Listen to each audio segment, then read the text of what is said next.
welcome back to week 24, or is it 25? I'm not quite sure at this point, but this is week 20 something of getting back to work, and it's Yes, crazy. yes.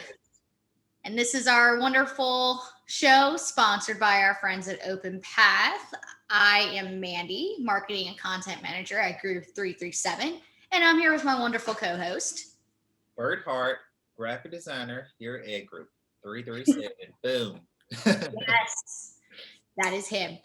Okay, so yeah, as per usual, although we do have an announcement, big announcement coming up at the end of this episode, so stay tuned. But as per usual, we do have some great articles for you all this week, so we're just going to go right into them. Right into it. Boom. All right. So first up, we have an article from Bloomberg, and this is by Matt Robinson and Benjamin Bain, and it dives into how whistleblowing has gone up more than ever since last year. The two authors, as well as many others, they believe that it's because of our new remote work lifestyles. So, according to the article, whistleblowing has gone up by 31% in the past year, which is big.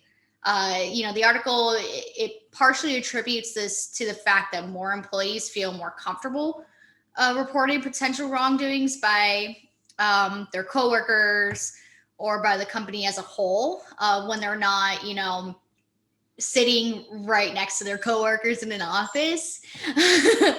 And another thing here on the psychology of it all is the fact that employees also feel much more disconnected from work and their coworkers, which could give rise to them wanting to have, some more involvement at work in one way or another. So maybe it's whistleblowing and maybe it's those Zoom parties. For some, it's a little different.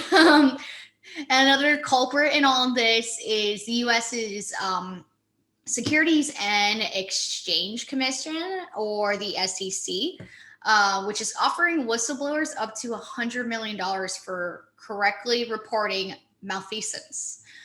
Since the pandemic hit the US, the agency has paid out some $330 million in awards. And this includes what was it, $114 million to a single person who reported wrongdoing back in October of last year. So while the payments are tied to SEC investigations that almost certainly predate coronavirus, the amount of money going out the door is unprecedented. In the decades since the regulators started this whistleblower program.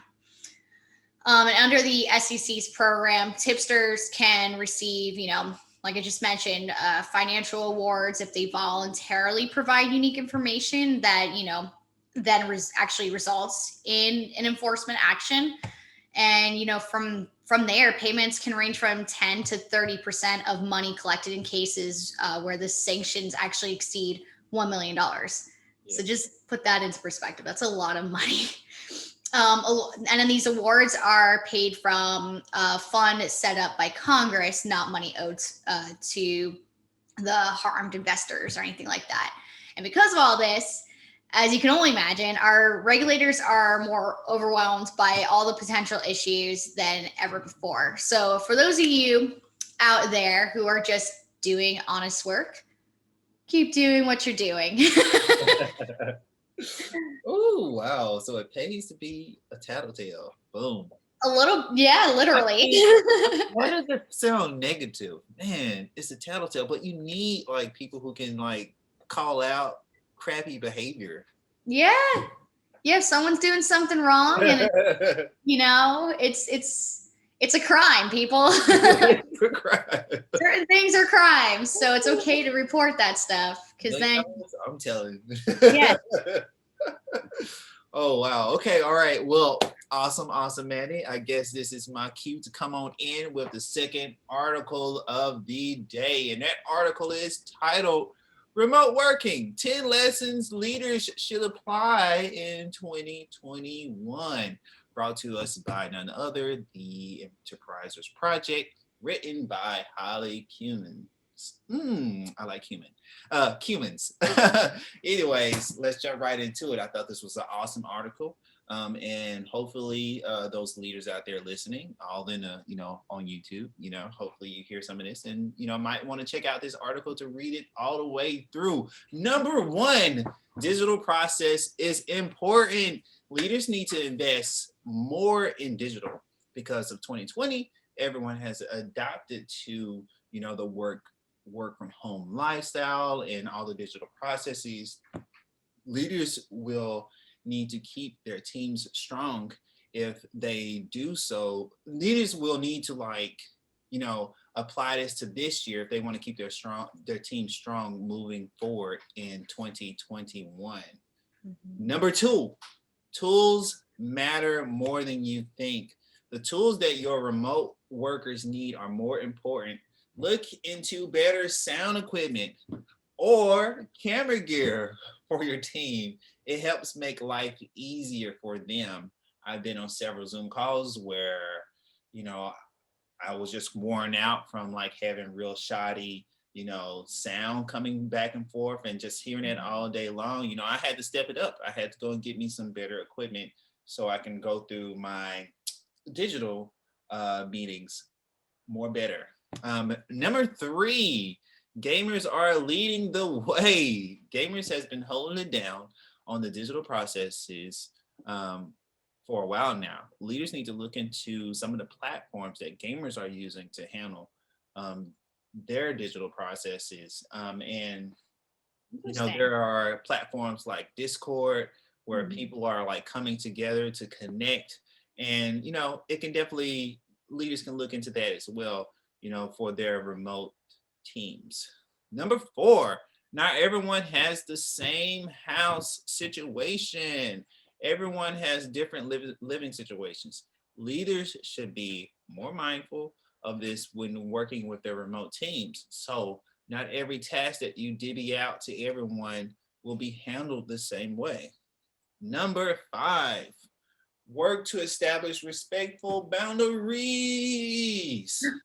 Leaders will have to find balance with professionalism, privacy, and connection when working with their remote teams. Some people might not, be comfortable turning on their cameras and sharing, where they're living or their backgrounds.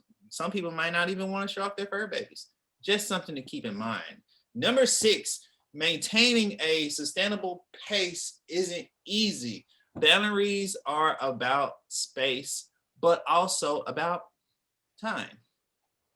The rise of home working has led to an increase in already long working hours, as well as being tiring. These extra hours aren't necessarily great or productive. Right. Number seven, mixed communication modalities. Part of the reason for Zoom fatigue is that it's the same all day long. The repetition is wearing.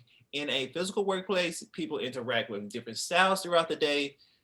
There are structured meetings, pair programming sessions, and also lots of hallway chats, discussion over tea breaks, and lunchtime banter. Mix your communication technologies, leaders, to include video, long form text, or voice only if you want to switch it up. Number 8. Remember, fun is the glue. One of the things many of us miss when we switch from remote working is the fun. Fun makes us feel good and it makes us feel more effective. Build time into the beginning of meetings for casual chat and create off topics on the office Slack for water cooler conversations. Find ways to replicate casual kindness, like bringing sweet treats into the office. Care packages by mail are almost always appreciated. Nice. I didn't even think about that one. Cool. Number nine, encourage You guess it, exercise, boom. With no commute, no shared tea breaks, and not even any trotting between meeting rooms, remote workers risk not getting as much exercise as they did in the office. This affects the physical, but also the mental performance. Short breaks of exercise, such as the walk between meetings, can improve the intention of cognitive abilities. Yeah. Rather than scheduling meetings back to back, build in 5 minutes buffering for leg stretching. Encourage staff to stand regularly, and take walks during the workday. Sorry, I'm being extra today. Number 10, boom. Last but not least, level the playing ground. Going forward, many workers will be adopting a flexible approach with a mix of in-person and remote work. This is clearly a sensible approach, especially since we are all a lot better at remote working than we used to be. When adapting a hybrid strategy, leaders take care to work in a way which doesn't include those who choose to stay remote. Leverage the benefit of remote working to expand the talent you can hire, improve flexibility, and reduce carbon footprint. At the same time, make sure to preserve sustainability and, most important, the human connection. Yes, 100%. Okay, and actually, my next article is kind of perfect with this whole idea of like hybrid workforces versus like full remote. Yep. So this next one Okay. is coming to you from Wired, and it's actually in partnership with Dropbox. It's a look at how Dropbox may be paving, the future of work here, as they just laid out a strategy that can actually like completely ameliorate all the fears we may have surrounding the issues of inclusion actually and career progression in this new remote workforce. And this is something that even boils down to like the hybrid workforce. So Bert, you and I have talked a lot about the concept of a hybrid workforce, the one where employees can choose to work remotely or not. But one of the problems we didn't see in this potential resolution is, the fact that this approach tends to create different employee experiences, as you can imagine, depending on whether employees stay at home more frequently or came in to the office. It's going to result in a different experience. And what was discovered here in talking with several different companies while creating this article is that you end up having issues arising with inclusion, promotion, and career growth, and clicks and different norms forming within different teams, which overall, is a potential big problem.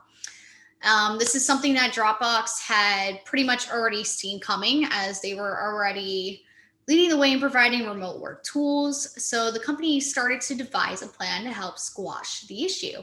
And this plan is called Virtual First. So what does this Virtual First plan look like? Well, first thing is that for all employees, remote working will be the default for solo tasks. That means that staff are encouraged to enjoy all the benefits that come with complete autonomy and flexibility over how they work. The company will also operate physical workspaces called Dropbox Studios. So that's kind of like the hybrid aspect of it, for all collaboration as well as learning and development.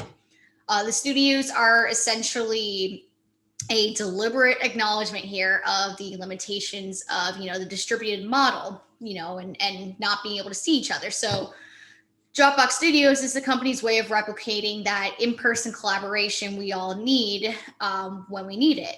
Okay. However, the studio will only be used for collaboration. No solo work allowed here. That way, presenteeism and inclusivity issues won't start to rear their heads here. So I thought that was pretty clever as well. And of course, some people may not wish to work from home. perhaps their living arrangements make it challenging. I just finally set up my own home office here. It took me a bit, it took me like 8 months, so totally can understand that. And it's in my living room, so or these people also find working remotely, that they're not as productive when, surprisingly, some people kind of thrive off being surrounded by others, which is something else we talked about. And then, in this case, that's why if employees wish to work virtually from a co-working space, Dropbox is actually offering to cover their memberships to co-working spaces, and they're deeming it a perk, which is pretty cool and very clever. And then perhaps one of the most important things to come out of Dropbox's virtual first concept is non-linear workdays. This is, again, something we're constantly talking about. Dropbox evidently found that in linear workdays, those back-to-back Zoom calls, people's calendars would only have entire days of like 30-minute meetings with short breaks between them, which doesn't exactly create structure or a good flow to workdays. So instead, Dropbox's answer is to set aside a 4-hour block in the day that is specifically dedicated for synchronous collaboration within a team or a region. So like, for instance, in Europe, your core collaboration hours may be 9 to 1, which basically means that this is when all meetings should take place and all that collaboration should take place. And then there's the block of time that is just preserved for asynchronous working, solo working. So in doing so, Dropbox believes that this will not only help promote meaningful solo work, but it will also help colleagues respect each other's scheduling boundaries, which, we all know that's a big one that we're all trying to tackle as well right now. Similarly, Dropbox is also looking at smart ways to leverage new tools through something called the Virtual First Toolkit, which sounds pretty great. But that's something that I think I'll let you all look a little more into for yourselves. And of course, for now, Dropbox must wait until lockdown lifts before it can actually realize the full potential of Virtual First in its true sense. But with a vaccine here, there's hope. The company is optimistic about what 2021 holds. And with that, big announcement here, right, Bert? We got a big announcement.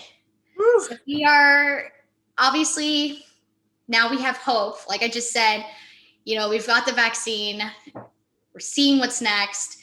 Hopefully, it's only a matter of time before we all officially get back to work. So team at Openpath and ourselves, we kind of realized, getting back to work is sadly going to run its course eventually. So what's next for us? So Bert and I will be taking on a new project with Openpath called This Week in Security, in which we will highlight, the top news in access control, either from the week of or the week prior, and kind of dig a bit more into it. Also, global security or national security and cybersecurity. So whatever's top news, whatever's being talked about, we're going to cover it. Yep. Absolutely. So that is our exciting new announcement, and that is what's next. And with that, it's bittersweet because we still will be here, but it will be our last getting back to work episode. The last one, but you can find us at our new gigs. Boom. Yes. We are so excited, and we really, really appreciate you all of our viewers who have been watching Getting Back to Work. Ideally, most of you are probably already in some aspect of the security industry. So it'll be kind of a good transition for us all, I think. So yeah, very excited. And thank you again to our friends at Openpath. Until next time, until we start up This Week in Security, it's been great. Thank you all. Awesome, guys.